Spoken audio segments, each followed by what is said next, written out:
સુરતના ચૌટા બજારમાં ફેરિયાઓ માટે દબાણ માટેની માનીતી જગ્યા એવા કેલાપીઠ વિસ્તારમાં જ જર્જરિત ઇમારત સીલ કરાઈ હતી। સુરત ચૌટા બજારમાં ફેરિયાઓ દ્વારા દબાણ મામલે સુરત પાલિકાએ વધુ એક કાર્યવાહી કરી છે અને ફેરિયાઓ માટે દબાણ માટેની માનીતી જગ્યા સીલ કરાઈ હતી। સુરતના ચૌટા બજારમાં આવેલા કેલાપીઠ વિસ્તારમાં જર્જરિત ઇમારત સીલ કરાઈ હતી।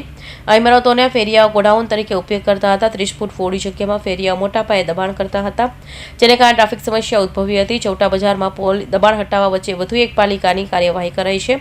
વર્ષ 2019, 2023 અને 2025માં પાલિકાને રિપેરિંગ અને સ્ટ્રક્ચર સ્ટેબિલિટી રિપોર્ટ રજૂ કરવા નોટિસ આપી હતી, છતાં મિલકત દ્વાર કોઈ રિપોર્ટ રજૂ કર્યો ન હતો, જેથી પાલિકાએ મિલકત સીલ કરી છે।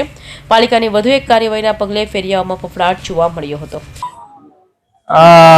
ચૌટા બજારના દબાણ માટે વારંવારની ફરિયાદોને અંતે સુરત મહાનગરપાલિકાના mayor Shri Daksheshbhai, police commissioner Shri Anupamsinh Gehlot એમણે અહીંયા સ્થળ પર જાતે આવીને દબાણકર્તાઓને અને દબાણ કરાવનારાઓને જે ચીમકી આપી હતી એ બાબતમાં કામગીરી આગળ વધી રહી છે।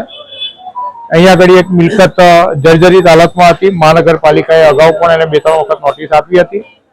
એવું કહેવાય છે કે એમાં પણ દબાણકર્તાઓ પોતાનો માલ સામાન મૂકતા હતા।